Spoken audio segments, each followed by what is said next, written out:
बिस्मिल्लाहिर्रहमानिर्रहीम। नाज़रीन अस्सलाम वालेकुम, मैं हूं इमरान वसीम। नाज़रीन, इस प्रोग्राम में दो बड़ी अहम ख़बरें आपके साथ हम शेयर करने जा रहे हैं और इत्तफ़ाक़ से दोनों ख़बरों का जो ताल्लुक़ है वो कोर्ट प्रोसीडिंग से है। सबसे पहले तो हम बात करेंगे जो मिलिट्री कोर्ट्स में सिविलियन के ट्रायल के ख़िलाफ़ सुप्रीम कोर्ट के 7 रुकनी आइनी बेंच ने जो समाअत की है। इस समाअत के दौरान आइनी बेंच के जज साहबान की तरफ से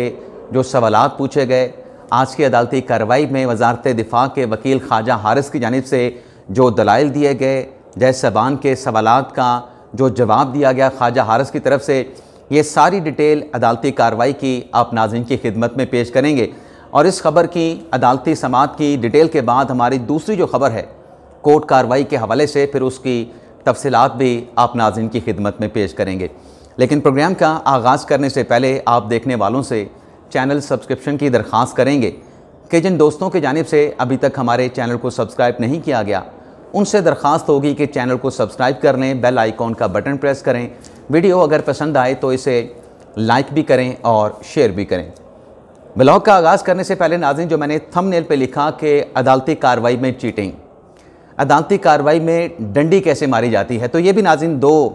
पार्ट्स पर मुश्तमिल ये तफसीलात हैं। इन्हीं दोनों ख़बरों में इनकी डिटेल भी आपके साथ हम शेयर करेंगे। लेकिन अगर हम बात करें मिलिट्री कोर्ट्स में सिविलियन के ट्रायल के हवाले से जो सुप्रीम कोर्ट के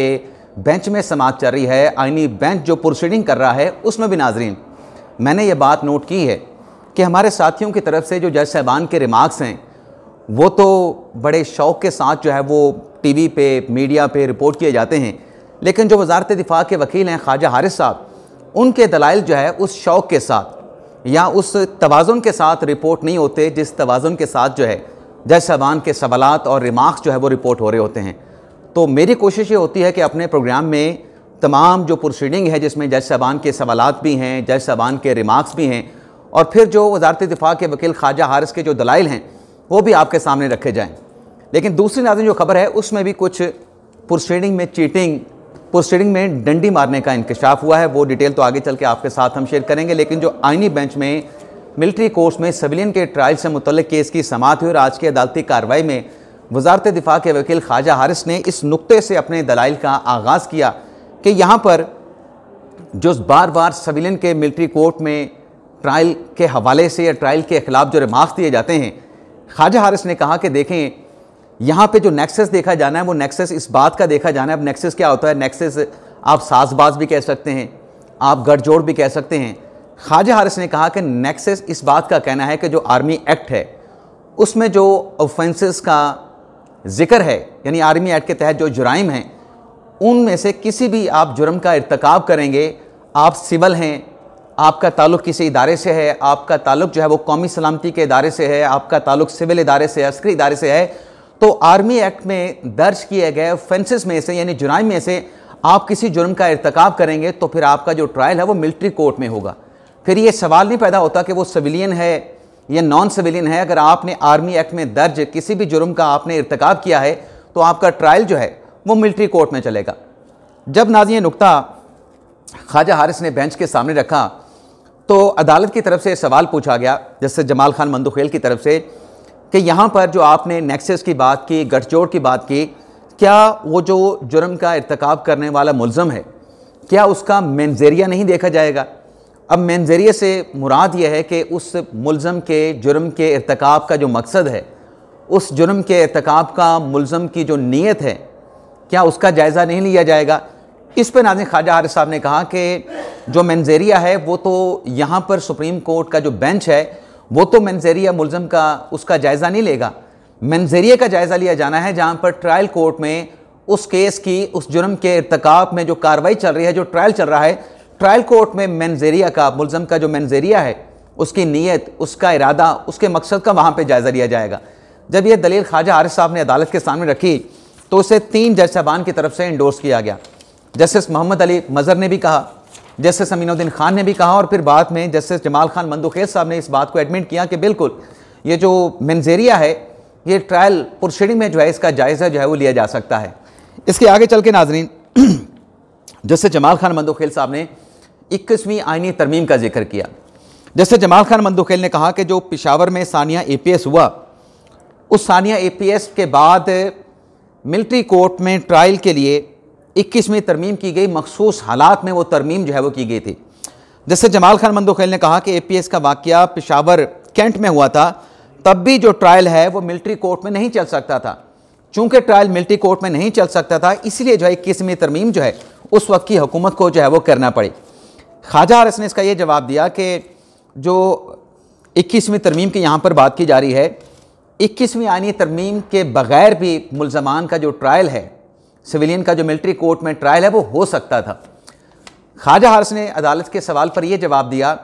कि चूंकि आर्मी एक्ट में जो सेक्शन 21D1 है, सेक्शन 21D2 है, उसमें जो मखसूस हालात में, जंगी हालात में जो मुल्ज़मान हैं उनको ट्राई नहीं किया जा सकता था। उन्हें कानून के दायरे में लाने के लिए जो है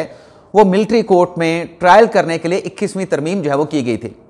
ख्वाजा हारिस साहब ने कहा कि यहाँ पर जो 9 मई के मुल्ज़मान हैं, ये आर्मी एक्ट का जो सेक्शन 21D1 है, आर्मी एक्ट का जो सेक्शन 21D2 है, उसके दायरे में आते हैं। इन दोनों सेक्शंस का 9 मई के मुल्ज़मान पर ट्रायल होता है, तो लिहाजा इनके मिलिट्री कोर्ट में ट्रायल के लिए किसी किस्म की आईनी तरमीम जो है उसकी ज़रूरत नहीं है। आगे चल के नाज़रीन एक और बात कही जैसे जमाल खान मंदोखेल ने कि जो तरमीम यहाँ पे की गई 21वीं आईनी तरमीम में और मखमल में जो पेबंद लगाई गई, उसी का तो जायज़ा लेना है कि किस हद तक सिविलियन का मिलिट्री कोर्ट में जो है वो ट्रायल हो सकता है। अच्छा, यहाँ पे नाज़रीन मैं एक और बात भी करना चाहूँगा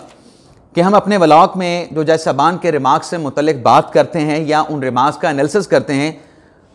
हो सकता है कि हमारी उस एनालिसिस के दौरान बात सख्त हो, लेकिन कहीं ये मकसद नहीं कि जो जजेस हैं जो बैठ के केसेस सुनते हैं, आईनी बेंच के हों या सुप्रीम कोर्ट के रेगुलर बेंच के हों, उनकी तस्दीक करना मकसूद भी नहीं होता और तस्दीक हमारी तरफ से की भी नहीं जाती और तस्दीक करने का हम सोच भी नहीं सकते। अब नाज़रीन ख्वाजा हारिस साहब ने अदालत के सामने ये बात रखी जब मखमल को पेबंद लगाने का सवाल जो है मंदोखेल साहब ने ख्वाजा हारिस के सामने रखा, तो ख्वाजा हारिस साहब ने यह जवाब दिया कि जो 21D1 है या 21D2 है, ये तो 1967 में जो है वो आर्मी एक्ट में शामिल किया गया था। इस पर नाज़रीन मंदोखेल साहब ने कहा कि क्या हुआ, अगर 1967 में भी इसको शामिल किया गया था तो हम इसका जायज़ा तो ले सकते हैं कि इसकी आईनी और कानूनी हैसियत क्या है। इस पर नाज़रीन ख्वाजा हारिस साहब का जवाब ये था कि ये जिन 2 सेक्शंस का यहाँ पे जिक्र किया जा रहा है, आर्मी एक्ट के 2 सेक्शंस, ये जब से आर्मी एक्ट में शामिल हुए हैं उसके बाद सुप्रीम कोर्ट के कई फैसले मौजूद हैं। FB अली का फैसला मौजूद है, लियाकत हुसैन का फैसला मौजूद है, 21वीं तरमीम वाला फैसला मौजूद है। तमाम अदालती फैसलों में इन सेक्शंस की जो है वो तौसीक की गई है। और फिर ख्वाजा हारिस ने भी कहा कि जो आइन का आर्टिकल 8 का सब क्लॉज 3 है, उसके तहत बुनियादी हकूक़ का जो मामला है वो इन मामलात में नहीं उठाया जा सकता।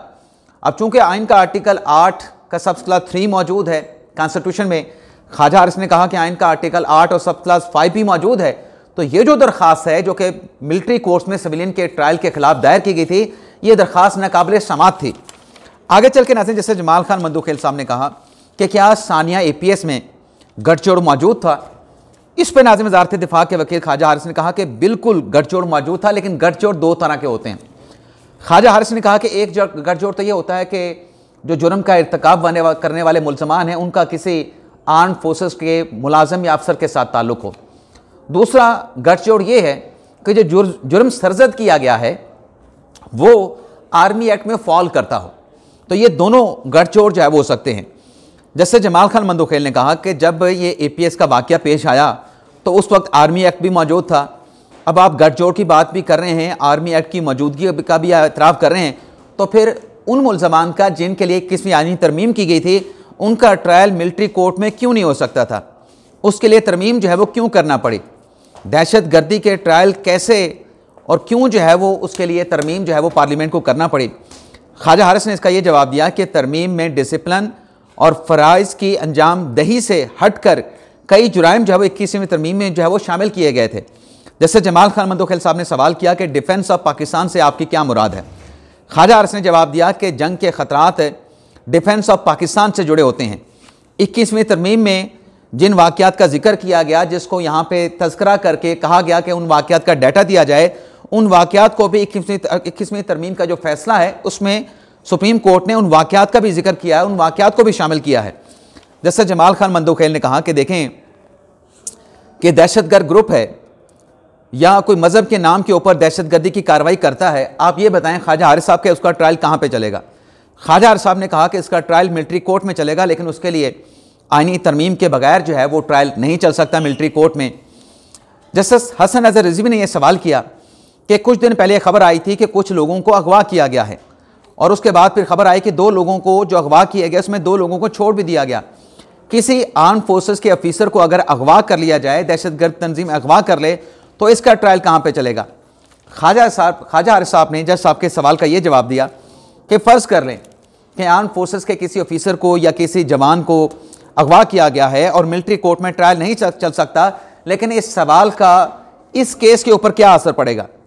जस्टिस नईम अख्तर अफगान साहब ने सवाल पूछा ख्वाजा आरिफ साहब से, बल्कि उनकी तवज्जो मबजूल कराई अपने सवाल में नईम अख्तर अफगान साहब ने वज़ारत दिफा के वकील ख्वाजा हारिस की।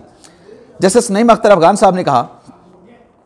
कि ख्वाजा हारिस साहब 21वीं तरमीम का जो फैसला सुप्रीम कोर्ट ने दिया उसमें जिक्र किया गया मेंजेरिया का भी, नीयत का भी पहलू उसमें शामिल था, लेकिन आपने जो दलाइल दिए हैं अदालती फैसले के, इस पहलू को आपने अदालत में हवाला देते हुए मुकम्मल तौर पर नज़रअंदाज कर दिया है। फिर नाज़रीन, जस्टिस रिजवी साहब ने 21वीं आईनी तरमीम के दौरान पाकिस्तान पीपल्स पार्टी के रहनुमा और उस वक्त के चेयरमैन सेनेट जनाब रज़ा रबानी साहब ने जब वोट किया था 21वीं तरमीम और मिलिट्री कोर्ट्स के हक़ में, तो वो रो पड़े थे, उनकी आंखों से आंसू छलक पड़े थे। उनके आंसुओं का कमरा अदालत में जिक्र किया गया और रिजवी साहब ने, जैसे रिजवी साहब ने कहा कि जो रज़ा रबानी के आंसू हैं वो तारीख़ का हिस्सा हैं। इस पर आज जैसे जमाल खान मंदोखेल साहब ने फिर बात को और आगे बढ़ाया। उनका यह कहना था मंदोखेल साहब का कि रज़ा रबानी साहब बड़े काबिल एहतराम हैं, लेकिन अगर वो 21वीं तरमीम और मिलिट्री कोर्ट्स के हक़ में वोट ना देते तो ज़्यादा से ज़्यादा क्या हो सकता था, उनकी सीट चली जाती। मोहम्मद अली मजहर साहब ने कहा, जस्टिस मोहम्मद अली मजहर साहब ने कहा कि रज़ा रबानी साहब जो हैं 21वीं तरमीम के हक़ में वोट देने के बाद 2 साल तक वो नाराज़ भी रहे थे। ख्वाजा आरिफ साहब ने यहाँ पे ये जवाब दिया कि देखें कि जो रज़ा रबानी साहब हैं मेरे लिए बड़े काबिल एहतराम है, वो 21वीं तरमीम और मिलिट्री कोर्ट्स के हक़ में वोट देते हुए क्यों रो पड़े, उनकी आंखों में आंसू क्यों छलक पड़े, मैं इस हवाले से कोई तबसरा नहीं करूँगा क्योंकि मेरे लिए वो बड़े काबिल एहतराम है। फिर नाज़रीन, जैसे जमाल खान मंदोखेल साहब ने कहा कि जो 21वीं तरमीम में जो जुराइम थे वो जुराइम सिविल थे, दहशतगर्दी वाले थे, लेकिन उसके लिए जो फोरम था वो मिलिट्री कोर्ट का फराहम किया गया था। आगे चल के ख्वाजा आरिफ साहब ने हवाला दिया कि जो 5 रुकनी बेंच में जस्टिस आयशा मलिक साहबा ने जो फैसला लिखा है उनका पूरा फैसला जो है वो आर्टिकल 10A पे है। फेयर ट्रायल पे जस्टिस आयशा मलिक साहब ने अपना पूरा फैसला जो है वो तहरीर किया है, लेकिन ख्वाजा हारिस साहब ने कहा कि देखें कि यहाँ पर जो आइन का आर्टिकल 8 की सब क्लॉज 3 है, आइन के आर्टिकल 8 की सब क्लॉज जो 5 है, उसमें तो आप बुनियादी हकूक़ का जायज़ा नहीं ले सकते। जस्टिस मोहम्मद अली मजहर ने यह जवाब दिया कि जो जस्टिस आयशा मलिक साहबा का फैसला है मिलिट्री कोर्ट में सिविलियन के ट्रायल के हवाले से, उसमें जो कानून में मौजूद जो सुकम हैं, जो खामियां हैं, उनकी निशानदही भी की गई है। और फिर जस्टिस मोहम्मद अली मजहर ने कहा कि जुर्म की जो नोयत है कि 9 मई का जो जुर्म हुआ है उसकी नोयत क्या है, नेचर क्या है, उसका जायज़ा तो हम यहाँ पे नहीं ले सकते। जस्टिस मोहम्मद अली मजहर ने कहा कि यहाँ पर तो जो शिकें हैं आर्मी एक्ट की, उनका हमने आइन के तनाज़र में कि उन शिकों की आइनी और कानूनी हैसियत क्या है उसका हमने जायज़ा लेना है। सुप्रीम कोर्ट कानून पर, कानून के शिकों की आइनी हैसियत पे फैसला दे सकती है। जो इससे पहले फैसला दिया गया है उस फैसले की हैसियत का जायज़ा ले सकती है। मिलिट्री कोर्ट में ट्रायल का तरीक़ाकार क्या होता है उसका तकाबली जायज़ा भी ले सकती है। जिस पर ख्वाजा आरिफ साहब ने यह जवाब दिया कि अगर इस प्रोसीडिंग में अदालत इस नतीजे पर पहुँचती है कि जो आर्मी एक्ट का सेक्शन 21D1 है, 21D2 है, ये आइन और कानून के मुताबिक है, ये कानून साजी करने का पार्लियामेंट का अख्तियार मौजूद है और ये लेजिस्लेशन वैलिड करार पाती है, क्योंकि पहले भी सुप्रीम कोर्ट ने इस लेजिस्लेशन को वैलिड करार दिया है, तो फिर यहाँ पर जो मिलिट्री कोर्ट के ट्रायल के खिलाफ दरखास्तें लाई गई, ये दरखास्तें फिर आपको नाकाबिले समाअत जो है वो करार देना पड़ेंगे। इस पर नाज़रीन जो मिलिट्री कोर्ट्स में सिविलियन के ट्रायल के खिलाफ दरखास्त गुजार आए हैं, सिविल सोसाइटी के वकील फैसल सदीकी साहब ने कहा कि मिलिट्री कोर्ट्स के हक़ में जो ख्वाजा हारिस साहब ने दलाइल दिए हैं, ख्वाजा हारिस साहब के वज़ारत दिफा के वकील के दलाइल के बाद लगता है ऐसा है कि हमें भी जो अपनी प्रैक्टिस है बतौर लॉयर वो मिलिट्री कोर्ट्स में करनी चाहिए। इस पर नाज़रीन फिर जस्टिस मोहम्मद अली मजहर साहब ने बड़ा खूबसूरत जवाब दिया कि पहले हमें इस केस का फैसला कर लेने दें, उसके बाद किस वकील ने कहाँ पे अपनी प्रैक्टिस करनी है, मिलिट्री कोर्ट में करनी है या आम अदालतों में करनी है, ये बाद में आप फैसला कर लीजिएगा। तो आज भी नाज़रीन 7 दिन से जो मिलिट्री कोर्ट्स में सिविलियन के ट्रायल के खिलाफ अदालती कार्रवाई चल रही है, आज भी इसके ऊपर ख्वाजा आरिफ साहब के दलाइल जारी रहे और कल तक इस केस की समाअत को मुलतवी किया गया है और कल भी ख्वाजा आरिफ साहब के जो दलाइल हैं नाज़रीन, वो दलाइल ख्वाजा आरिफ साहब के जारी रहेंगे।